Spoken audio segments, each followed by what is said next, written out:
Here's your host, Giuseppe Grammatico, the franchise guide.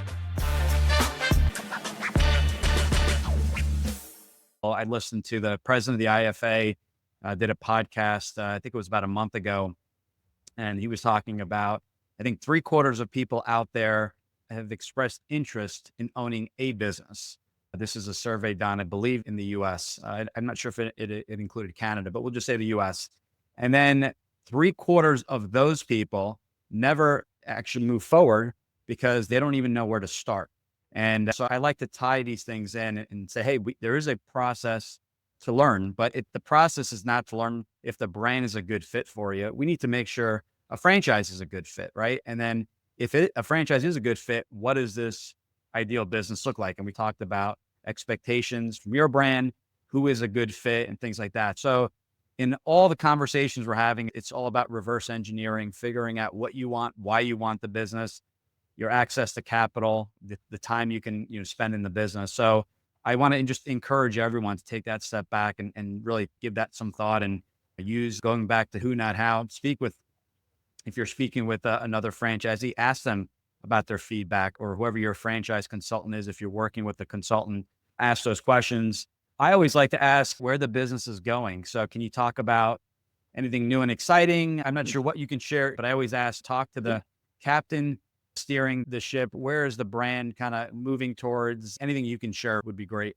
Yeah, for sure. Up till about last year, our core products and I would say most of our sales and revenue came from the custom pull-out drawers that you're seeing in my background.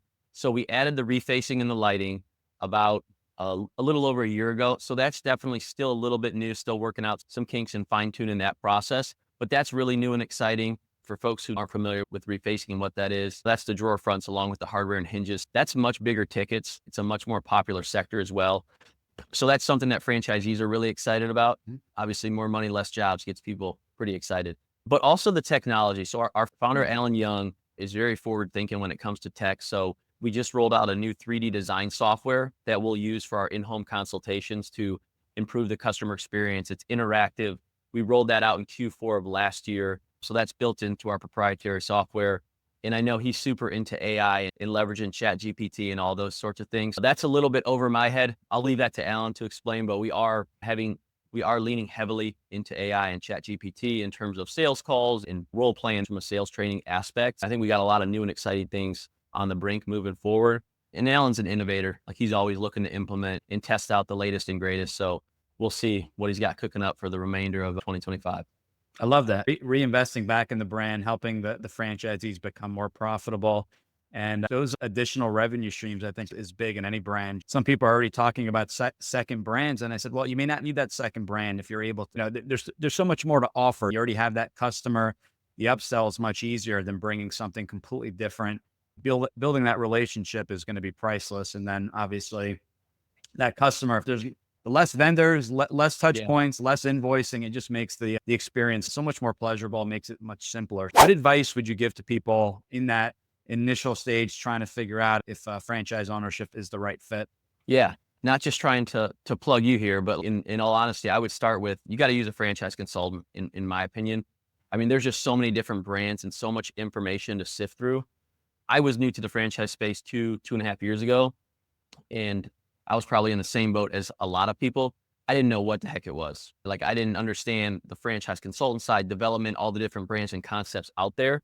So I do think you guys do a great job working with candidates and helping them narrow down their search based on strengths and weaknesses and getting them aligned with the right brands. That's the most important thing at the end of the day to help them be successful. But then as you start going through the process, you guys will get them lined up with a couple different brands. I always tell people this when I'm taking them through our process with Art of Drawers. I think the most important thing is you got to talk to current franchisees, and then you got to talk to the leadership team, right? Like, I think we have a great group of franchisees, but you got to hear from them. I tell people, obviously, I'm the sales guy. I'm heading up development. I love Art of Drawers. I'm going to tell you the brand's great, but you got to talk to the current franchisees to hear what they like, what they don't like. Was there anything that they didn't realize going into the conversations leading up to buying the franchise?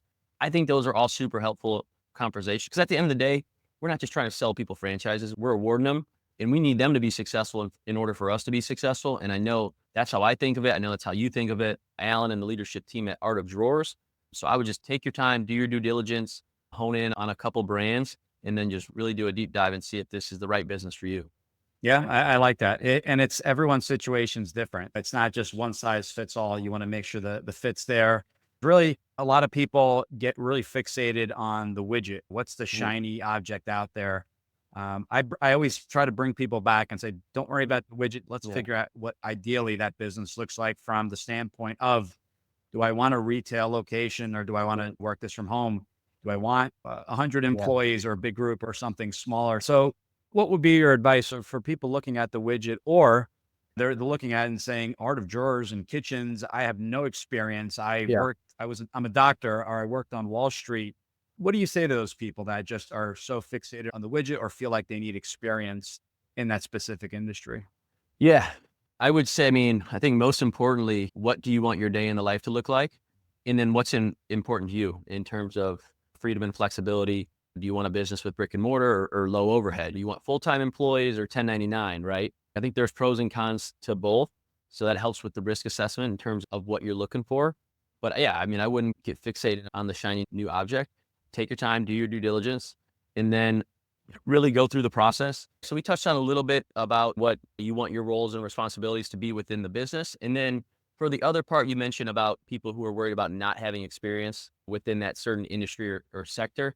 That's why you franchise, right? Like, we have all the systems and processes. We have the playbook to support you. I can tell you with Art of Drawers, we have 27 franchisees. I'm not sure if any of them came from the home service space or have a background in design or in installing drawers, right? Like, that's part of putting that team together.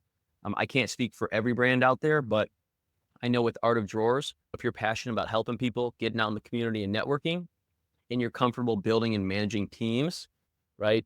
That's a great fit for us, because we don't want you to be the world's best designer or the world's best installer. We want you to learn it in the first 2, 3, 4, 5, 6 months to really get a firm grasp around the business. But then you recruit, you help coach and train and mentor folks, and you put the pieces in place and focus on what you're good at, which is typically managing folks, managing teams, and then sales and networking in the community. Ready to explore the Art of Drawers opportunity further? In our final segment, we'll uncover exciting brand updates, essential advice for franchise seekers, and a fun fact about Spike you won't want to miss. Thanks for tuning in.